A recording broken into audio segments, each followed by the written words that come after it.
ఎక్కడైనా ల్యాండ్ పై ఇన్వెస్ట్ చేయాలని అనుకుంటున్నారా? అయితే ఫ్యూచర్ సిటీలో ఇప్పుడే ల్యాండ్ పీస్ పెట్టుకోండి. పూర్తి వివరాలకు మాకు కాల్ చేయండి. Hi viewers, India's largest digital media network Suman టీవీకి స్వాగతం. ప్రస్తుతం మనతో ఉన్నారు motivational speaker and language trainer Vijaya Bangaru Amma. So మన వాళ్ళు, మన ఇండియన్స్ అమెరికాకు వెళ్ళి అదర్ కంట్రీస్కి వెళ్ళి చాలా స్ట్రగుల్ అవుతున్నారని అందరికీ తెలుసు. మరి మొన్న జరిగిన ఒక షాప్ లిఫ్టింగ్, అక్కడికి వెళ్ళిన ఒక యువతి తను చేసిన దొంగతనం గురించి, అసలు అక్కడ ఎలా ఉంది, ఆమెకి ఎలాంటి శిక్షలు ఉంటాయి, అసలు ఏమైందో ఒకసారి అమ్మని అడిగి తెలుసుకుందాం. అమ్మ నమస్తే. నమస్తే. ఫస్ట్ ఆఫ్ ఆల్ అమ్మ, నిజంగా మన ఇండియన్స్ మీద ఆల్మోస్ట్, అంటే అఫ్ కోర్స్ చాలా మందికి కోపం రావచ్చు, కానీ మన దగ్గర సివిల్ సెన్స్ లేదా? అంతే కదా, లేదు. అదైతే ఎక్కడ పడితే అక్కడ ఏమంటారమ్మా, గుట్కాలు అనేసి అవి ఇంకోటి ఏవేవో అంటారు. అవునవును. అవన్నీ ఉమ్ము ఉయ్యడాలు, కానీ ఒక ట్రాఫిక్ రూల్స్ ఉండవు మన దగ్గర. ఉండవు. లెఫ్ట్ చూపించి రైట్ కి వెళ్ళిపోతారు. ఏ రూల్స్ ఉండవు. చెత్త చూస్తే ఒకరింటి పక్కన ఇంకోరి ఇండ్ల పక్కన అసలు ఎక్కడ మన దగ్గర రూల్స్ అండ్ రెగ్యులేషన్స్ ఏం లేవు. ఇంకా స్ట్రీట్ ఫుడ్ కి వచ్చింది అంటే వాళ్ళు ఎంత అనొద్దు కానీ ఎలాంటి చేతులతో చేసినా కూడా మనం అలాగే చేతులతో చేసింది తిని దాని తర్వాత ఆ కాఫీ కప్పులు కూడా వాడి పక్కనే పడేస్తాడు. అరటిపళ్ళ దగ్గరికి వెళ్ళి అరటిపళ్ళు అక్కడ తిని వాడి ముందరే పడేస్తారు. ఇవన్నీ మన దగ్గర, అంటే మనం మారతామో మానవో మనకు తెలియదు. ఇవన్నీ పరదేశాల వాళ్ళు చూసినప్పుడు ఇండియన్స్ అంటే ఇలా ఉన్నారు వీళ్ళ దగ్గర అంటే ఒక నెగిటివ్ ఫీల్ అయితే నిజంగానే ఉందమ్మా. ఇండియన్స్ నీట్ గా ఉండరనో లేకపోతే మెయింటైన్ చేయరనో, ఇది పెట్టే వాళ్ళు కామెంట్స్ మీరు ఎలా అన్నా పెట్టుకోండి, ఉన్న వాస్తవాలు మాట్లాడుతున్నాం, అందరి గురించి అనట్లేదు. మన దేశంలో ఎక్కువ ఇవి జరుగుతూ ఉన్నాయి. దొంగతనాలు చూసుకుంటే అసలు ఎన్ని యూట్యూబ్ లో వీడియోలలో వస్తాయంటే, ఇదిగో ఇవి చూడండి ఎలా దొంగతనం చేసింది. అసలు అవి మనం ఏం చేస్తుంటే వాళ్ళ వేషధారణ, వాళ్ళ మాట తీరు చూస్తే అసలు వీళ్ళు ఈ షాప్ ఓనర్స్ అనేలాగా ఉంటారు. ఇలాంటి పనులు పిల్లల్ని పక్కన పెట్టుకొని వీళ్ళు ఇలా దొంగతనాలు చేస్తూ ఉంటారు. అంటే మన ఇండియాలో ఇలా ఉంది. ఇదే తీసుకెళ్లి మనం ఎక్కడికి వెళ్తే అక్కడ దాన్ని పెడితే కన్నా మనకి ప్రాబ్లమే. అంతే కదా. ఇప్పుడు షాప్ లిఫ్టింగ్, అక్కడైతే షాప్ లిఫ్టింగ్ అంటారు, ఇక్కడైతే దొంగతనం చేసింది అని అంటారు. ఏంటమ్మా అసలు అక్కడ ఆవిడ చేసిన పని ఏమిటి? ఆవిడకి ఇప్పుడు ఎలా ట్రీట్ చేస్తారు? అంటే ఎలాంటి శిక్షలు ఉంటాయి ఆవిడ? అంటే ఫస్ట్ ఆఫ్ ఆల్ రాధ గారు, ఇది ఏంటంటే, అంటే మనం ఇండియన్స్ అయ్యి కంపల్సరీగా 100% మనం ఇండియన్స్ సపోర్ట్ చేస్తాము. ఖచ్చితంగా. సో మనం ఇండియన్స్ అని నిజంగానే గర్వపడుతున్నాం. కానీ ఎప్పుడైనా సరే ఎవరైనా తప్పు చేస్తే తప్పుగా మనం చెప్పాలి. ఎవరైనా మన ఇండియన్స్ కానీ ఫారినర్స్ కానీ ఎవరైనా సరే. సో మనం ఫారినర్స్ నుంచి చాలా నేర్చుకోవాలి, నీట్నెస్ నేర్చుకోవాలి. మీరు ఎవరైనా సరే చూడండి, వాళ్ళు ఫారినర్స్ కానీ లేకపోతే అక్కడ ఉండి వచ్చిన ఇక్కడ ఎన్ఆర్ఐస్ కానీ ఒక డాగ్ ను రోడ్డు మీద తీసుకెళ్తుంటే మన దగ్గర ఏం చేస్తాడు, ఒక కార్ ఉంటే కార్ పక్క పంపిస్తారు టాయిలెట్ వెళ్ళమని. అది టాయిలెట్ వెళ్తుంది, ఇంకొకటి ఏదో పని చేసేస్తారు. కానీ వాళ్ళు మీరు అబ్జర్వ్ చేశారో, వాకింగ్ వెళ్తున్నప్పుడు వాళ్ళకి ఒక ఇన్స్ట్రుమెంట్ ఉంటుంది. ఆ టాయిలెట్ అంతా అందులో ఎత్తేసి ఆ బ్యాగ్ లో వాళ్ళు పట్టుకొని తీసుకెళ్లి ఎక్కడ డస్ట్బిన్ లో అంత వారుస్తారు. సో అది వాళ్ళ డిసిప్లిన్ అనమాట. అంటే అక్కడి నుంచి వచ్చిన వాళ్ళు చాలా మటుకు నేను అక్కడ బెంగళూరులో చూస్తాను, ప్లస్ ఇక్కడ కూడా నేను వాకింగ్ వెళ్ళినప్పుడు చూస్తాను. సో ఇవన్నీ ఏంటంటే వాళ్ళ నీట్నెస్, వాళ్ళ అలవాట్లు, వాళ్ళు ఎప్పుడైనా కూడా చాలా పద్ధతి ప్రకారము వాళ్ళు ఉంటారు. సో మనం ఏంటంటే అంటారు కదా, అయిపోతుంది, ఏం కాదు, ఏమవుతుంది, ఆ రోడ్డు మీద వెళ్ళి ముమ్మొచ్చు, లేకపోతే ఎవరైనా ఇప్పుడు మనం రోడ్డు మీద పైన నిల్చుకొని ఉంటాం, ఆఫీస్ కోసం వెయిట్ చేస్తే పైనుంచి 4 బాల్కల్ నుంచి నీళ్లు పోసేస్తుంది ఒక ఆవిడ చెత్తేస్తుంది. అంటే ఇవన్నీ మనకు సెన్స్ లేదనమాట. సో మనం మరి ఎప్పుడు నేర్చుకుంటామో నాకైతే తెలియట్లేదు, కానీ ఇవన్నీ చాలా ఉన్నాయి. సో అట్లాగే ఇప్పుడు కమింగ్ టు ద పాయింట్ ఏంటంటే, మీరు అన్నట్టుగా అమ్మాయి అంటే 99% గుజరాతీ అమ్మాయే. తను విజిటింగ్ వీసాలో వెళ్ళింది. అక్కడికి వెళ్ళినప్పుడు ఏమైందంటే షాపింగ్ వెళ్ళింది. ఒక పెద్ద షాపింగ్ మాల్కి వెళ్ళింది. వెళ్ళిన తర్వాత అక్కడ షాపింగ్ అంతా చేసింది ఆ అమ్మాయి. దాదాపు 5-6 అవర్స్ షాపింగ్ చేసి, అంటే మన ఇండియన్ కరెన్సీలో అంటే నేను ఒక చోట విన్నాను 1 lakh వర్త్ షాపింగ్ చేసింది. చేసిన తర్వాత ఏమైందంటే మొత్తం కార్ట్లో వేసుకున్న తర్వాత యాక్చువల్గా ఏం చేస్తామంటే, మనం ఎవరమైనా సరే తీసుకున్న తర్వాత కౌంటర్కి వెళ్ళి కౌంట్ చేయించుకొని మన ఎంత ఉందో ఆ బిల్లు తీసుకొని బయటకు వచ్చేస్తాం. That is the procedure. ఈ అమ్మాయి ఏం చేసిందంటే, అవుట్ ఆఫ్ ద మాల్ బయటకు వెళ్ళిపోతున్నప్పుడు వాళ్ళు పట్టుకున్నారనమాట. పట్టుకున్నప్పుడు ఆ అమ్మాయి ఏమంటుందంటే, అదేంటి నువ్వు వెళ్ళిపోతున్నావు, బిల్ కట్టలేదంటే, ఓ ఐఎమ్ సారీ ఐ ఫర్గాట్ అనేది. వెంటనే వాళ్ళు సెక్యూరిటీ వాళ్ళు పోలీస్ వాళ్ళకి ఫోన్ చేశారు. పోలీస్ వాళ్ళు వచ్చిన తర్వాత వాళ్ళు అడిగారు, అంటే ఐఎమ్ సో సారీ, నేను I forgot, please excuse me, నేను కావాలంటే I will pay entire this what ever the stuff I have taken అని చెప్తుంది అనమాట. సో అదేంటంటే, నువ్వు తీసుకున్నప్పుడు నీకు అంత జాగ్రత్త లేకపోతే ఎలాగా? ఇప్పుడు ఇది ఇండియా కాదండి, ఇండియా అయితే అదే మీరు అదే అంటే అమ్మాయి చాలా అంటే నిజంగానే తను అడుక్కుండే తీరు, తను అపాలజీ చెప్పే తీరు నిజంగా మనకు కూడా ఒక రకంగా బాధది. పాపం కదా ఎక్కడి నుంచో పోయింది, ఏదో పొరపాటు చేసిందని. కానీ వాళ్ళకి పాపము అనేది ఉండదండి. వాళ్ళకు రూల్ అంటే రూలే అంతే. అదే మన ఇండియాలో అలా జరిగిందని, ఆడపిల్ల ఏదో పొరపాటున చేసింది, దానికే పెద్ద ఇష్యూ చేస్తున్నారు, డబ్బులు పే చేస్తున్నారు, వెళ్ళిపోమని చెప్పండి, ఇదంతా ఎందుకు చేస్తున్నారని మాట్లాడతాం. కానీ అక్కడ కాదండి, అక్కడ రూల్ అంటే రూలే. అంటే ఇప్పుడు ఇక్కడ ఎవరన్నా పట్టుకుంటే నువ్వు వెంటనే, ఇప్పుడు ఆమె ఏమంటుందంటే మా హస్బెండ్ బయట వెయిట్ చేస్తున్నాడు, నేను మా హస్బెండ్తో మాట్లాడతానంటే కూడా వాళ్ళు అలౌ చేయలేదండి. వాళ్ళు అలౌ చేయకుండా నిన్ను తీసుకెళ్తాము, నేను అరెస్ట్ చేసిన తర్వాత అక్కడ పోయిన తర్వాత నువ్వు మీ హస్బెండ్తో మాట్లాడుకో, అలా హస్బెండ్తో మాట్లాడడానికి వీలు లేదని కూడా వాళ్ళు చెప్తున్నారు. అదే మన విషయంలో హస్బెండ్ బయట వేసి ఇదేంటి ఇంకా రాలేదంటే ఎవరో చెప్తారు కదా, అదిగో మీ ఆవిడ బయట పట్టుకున్నట్టే వెంటనే ఎవరికో తెలిసిన వాళ్ళకి వార్డు ఎక్కడి నుంచి కౌన్సిలర్ దగ్గర నుంచి మినిస్టర్ వరకు ఆయన లెవెల్ ఏది ఉందో ఆ లెవెల్లో ఫోన్ చేస్తాడు, ఎవరో ఒకరు ఫోన్ చేస్తారు, ఆవిడ బయటకు వచ్చేస్తుంది. కానీ అక్కడ కాదు, అక్కడ అలాంటివి ఏమీ లేదండి. అలాంటి ఎటువంటి ఇన్ఫ్లుయెన్స్, ఎటువంటి ఫోన్ కాల్స్ అక్కడ పనిచేయు. ప్రొసీజర్ వైజ్ వాళ్ళు పోలీస్ స్టేషన్ తీసుకెళ్తారు, అరెస్ట్ చేస్తారు, కేసు ఫైల్ చేస్తారు, కోర్టుకి తీసుకెళ్తారు. అక్కడ మీరు చెప్పుకోవాల్సింది చెప్పుకొని అక్కడ ఏమున్నదో అక్కడ ఫైనలైజ్ చేస్తారు. అసలు ప్రొసీజర్ అది. అమ్మాయి నిజంగా చాలా హృదయ విదారకంగా, చాలా భయంకరంగా, అంటే మనం కూడా నిజంగా బాధ వేసేలాగా తను అడుక్కుంటుంది, ప్లీజ్ ప్లీజ్ ప్లీజ్ అంటే కూడా.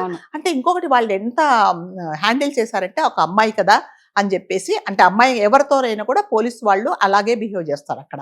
ఎలా అంటే కనీసం ఆ అమ్మాయిని ఒక మాట అనకుండా, అంటే పరుషంగా ఒక మాట మాట్లాడకుండా, కనీసం ఆ అమ్మాయిని టచ్ చేయకుండా మీరు వెనక్కు తిరగండి మేడం మేడం అనే వాళ్ళు సంబోధించారు, వెనక్కు తిరగమన్నారు. ఆ అమ్మాయి చాలా అడుక్కుంది, అయినా కూడా వాళ్ళు వినలేదు. కావాలంటే నేను తీసుకున్న దానికంతా నేను పే చేస్తాను సార్ అన్న కూడా వాళ్ళు ఒప్పుకోలేదు. ఒకటే అన్నారు, నువ్వు ఎందుకు తీసుకెళ్ళావు బయటికి, కోట ఎందుకు తీసుకెళ్ళావు అని చెప్పేశారు. వెనక నుంచి బేడులేసి ఆమెను తీసుకెళ్ళిపోయారు.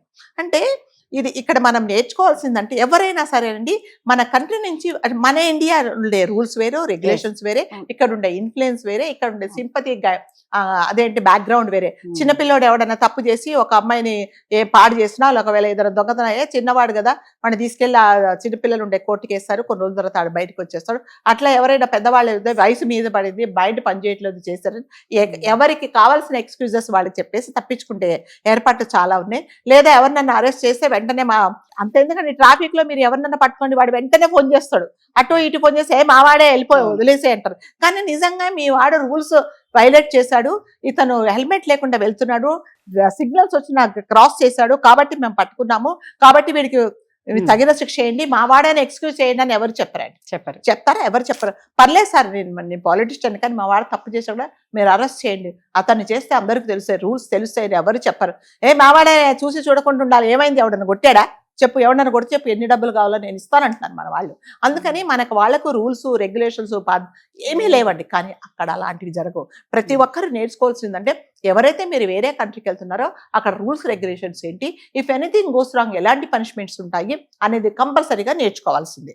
లేకపోతే మాత్రం ఇలా, అంటే ఆ అమ్మాయి నిజంగా మెంటల్ కండిషన్ బాగలేదా, లేకపోతే కావాలని తను చేసిందా, లేకపోతే బై మిస్టేక్ ఒకవేళ నేను చేస్తాను కదా అన్నట్టు పరధ్యాసలో బయటకు వచ్చిందా అనేది అది ఇంకా ఇన్వెస్టిగేషన్ లో తెలియాలి. మనం ఇప్పుడు ఏదే జడ్జ్ చేయడానికి లేదు. కాకపోతే ఏంటంటే ఇప్పుడు మనం నేర్చుకోవాల్సింది ఏంటంటే, ఎవరైనా సరే వేరే కంట్రీకి, ఇండియా దాటి వేరే కంట్రీకి వెళ్ళినప్పుడు వాడు రూల్స్ ఏంటి, రెగ్యులేషన్స్ ఏంటి, ఏదైనా మనం పాటించకపోతే మనకు ఎలాంటి శిక్షలు అనుభవిస్తాం. ఎందుకంటే దేశం కాని దేశంలో నువ్వు ఉన్నప్పుడు నిన్ను ఎవ్వరు విడిపించరు, ఏ ఫోన్లు పనిచేయవు, నీ ఇన్ఫ్లుయెన్స్ ఏది పనిచేయదు, అక్కడ ఏం పనిష్మెంట్ ఉందో అక్కడ నువ్వు భరించాల్సిందే, తప్పకుండా you have to bear it. కాబట్టి ముందే తెలుసుకోవాలంటే, అంటే కొంతమంది, నాకు తెలిసి కొంతమందికి ఒక అలవాటు ఉంటుందండి, అంటే వాళ్ళు, అంటే మెంటల్ డిజార్డర్ ఉంటుందో ఏమో చాలా మటుకు, ఏదన్నా ఉంటే దీన్ని దొంగతనం చేయాలని ఒక ఇంటెన్షన్ ఉంటుంది అనమాట. నేను మా అమ్మాయి పెళ్ళప్పుడు వాళ్ళ ఫ్రెండ్, చాలా క్లోజ్ ఫ్రెండ్ వచ్చింది, ఇది ఎగ్జాంపుల్ చెప్తున్నా, వచ్చింది. సరే మా అమ్మాయి ఏం చేసిందంటే, ఏదో గోల్డ్ది, సరే తన క్లోజ్, ఎప్పుడు 20 years ఫ్రెండ్, గోల్డ్ ఏదో ఇచ్చి నేను ఇప్పుడే వస్తానని చెప్పింది. ఆ అమ్మాయి తర్వాత అడిగితే నేను ఇచ్చాననేది చూస్తేనేమో తను కావాలని తీసేసుకుంది అది. తర్వాత వాళ్ళ పేరెంట్స్కి చెప్పింది, తీసుకుంటే వాళ్ళ పేరెంట్స్ నాకు ఫోన్ చేసి, లేదండి మా అమ్మాయికి ఇట్లాంటిది డిజార్డర్ ఉన్నది, సో ఏదన్నా చూస్తే తను, అంటే వేరే ఇది కాదు, తనకు అంటే తనకు తెలియకుండానే ఇలాంటి పని చేస్తుంది, కాబట్టి ఏమనుకోకండి అంటే, మేము కూడా అర్థం చేసుకున్నాం ఏమి కాదని. అంటే కొంతమందికి వాళ్ళకి తెలియకుండా ఇలా చేస్తారు. మీకు తెలుసో తెలీదో, కొన్ని నెలల కిందట ఇద్దరు పెద్దవాళ్ళు పోలీస్, అదేంటి రైల్వే స్టేషన్ లో, ఆ స్టేషన్ లో మనకు పడుకునేటప్పుడు బ్లాంకెట్స్ అవి ఇస్తారు కదా, అవన్నీ దాంట్లో బ్యాగ్ లో పెట్టేసుకున్నారు. తీరా చూస్తే మాకు తెలియదు, మేము మర్చిపోయామంటాం. అంటే నీ స్టఫ్ ఏంటి, వేరే వాళ్ళ స్టఫ్ ఏంటి, మనం ఏం తీసుకోవడం మీకు తెలియదా, అలా ఉంటారు. మన డిమార్ట్ లో నేను చేశాను, చాలా చాలా ఎంత ఇదిగా ఉన్నాడు అతను. సరుకులన్నీ తీసుకున్నాడు, అన్ని ప్యాక్ చేయించుకున్నాడు, ఒక కాజు ప్యాకెట్ జోబులో వేసుకున్నాడు అతను. వేసుకున్న తర్వాత వాళ్ళు పట్టుకున్నారు. అదేంటి అంటే మర్చిపోయామన్నాడు. సరే ఇప్పుడు మన దగ్గర ఏంటి, ఏ పెద్ద ఆయన ఏదో మర్చిపోయింటాడు, ఇన్ని దొరుకున్నాడు, ఆయనకు అదొక ఒక 1000 రూపాయలు కాజులు ఏం తక్కువ, వదిలేయండి అంటే మన దగ్గర ఏంటంటే టేకి ఏం లే అని చెప్పేసి వదిలేసాం. కానీ అట్లా కాదు. ఇప్పుడు ఇది చిన్నదే అక్కడ చేసినా కూడా మీరు you have to like punishment కంపల్సరీగా you have to bear the punishment. కాబట్టి ఎవరైనా సరే అక్కడికి వెళ్లే ముందు కంపల్సరీగా అలా అన్ని మనము ట్రంప్ గారిని అమెరికాను మనమేం సపోర్ట్ చేయట్లేదండి. అంటే ఇన్ జనరల్ గా ఏంటంటే మీకు అలాంటి మెంటాలిటీ ఉంటే, అలాంటి డిజార్డర్ ఉంటే కంపల్సరీగా మీరు చూయించుకోండి, లేదా నీకు సంబంధించిన కుటుంబ సభ్యులకు చెప్పి చేయించుకోండి. లేకపోతే మాత్రం ఇప్పుడు చూడండి, అమ్మాయిని అరెస్ట్ చేశారు.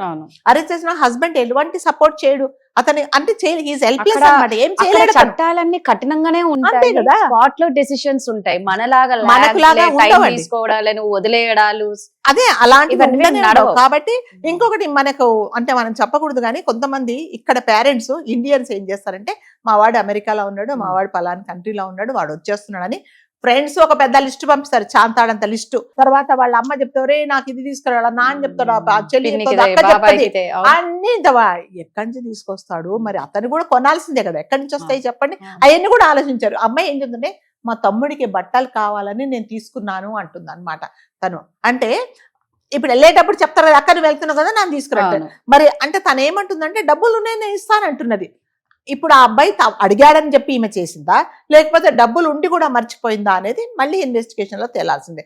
కాబట్టి ఎవరైనా సరే ఒక కంట్రీ నుంచి ఏ కంట్రీకి వెళ్ళినా కూడా ప్రతి ఒక్కరు అక్కడ రూల్స్ ఏంటి, రెగ్యులేషన్స్ ఏంటి, ట్రాఫిక్ రూల్స్ ఏంటి, దాని తర్వాత ఎయిర్పోర్ట్ల దగ్గర వెళ్ళిన తర్వాత ఎలాంటి, ఒకవేళ మీరు బయటకు వెళ్తే ఎలా ఉండాలి కంపల్సరీగా తెలుసుకోవాలండి. లేకపోతే ఇలాంటి ఇబ్బందులు పడాల్సి వస్తున్నది. ఎస్, వాళ్ళు ట్రీట్ చేసింది మాత్రం నిజంగానే అది జెంటిల్ గా, చాలా చాలా జెంటిల్ గా ట్రీట్ చేశారు. అది ప్రూవ్ అయితే మాత్రం మరి ఎలాంటి శిక్షలు పడతాయో మనకైతే ఐడియా లేదు. కాకపోతే ఏంటంటే ప్రతి ఒక్కరికి మనం చెప్పే అడ్వైజ్ అంటే, మీరు వెళ్లే ముందు మీ వీసాగా రాగానే ప్రతి ఒక్కరు మీరు తెలుసుకోండి, నేను పలాని కంట్రీకి వెళ్తున్నాను, నేను పబ్లిక్ వెళ్తున్నప్పుడు నేను ఎలా ఉండాలి అనేది మీరు కంపల్సరీగా తెలుసుకోవాలి. లేకపోతే ఇప్పుడు చూడండి, ఆ అమ్మాయి తరపున కుటుంబం అంతా బాధపడుతుంది. ఇంకొకటి ఏమంటారంటే, మీ ఇండియన్స్ ఇలాగే అని ఒక మనకి ఒక పెద్ద బ్యాడ్ నేమ్ వస్తుంది. మీ ఇండియన్స్ ఇంతేనా అని అంటే అతను అడుగుతున్నాడు, sir I will go back to India అంటే అతను అడిగాడు, నువ్వు వెళ్ళి ఇదే పని చేస్తావా అని అడిగాడు అనమాట. ఎంత తప్పు చెప్పండి. ఇండియన్స్ అంటే వాళ్ళకి ఒక చిన్న చూపు. ముందే ఇండియన్స్ అంటే ఎక్కడన్నా మీరు ఫారిన్ కంట్రీ కంటే మన మెంటాలిటీ ఏంటంటే, ఈవెన్ దో మనకి ఎన్ని డబ్బులు ఉన్నా బేరాలు చేస్తాం.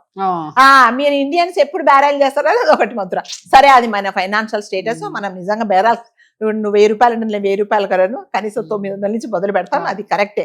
ఎవరో మరి అంటే పెద్ద పెద్ద మార్సులు అయితే మనమేం బేరాలు చేయము.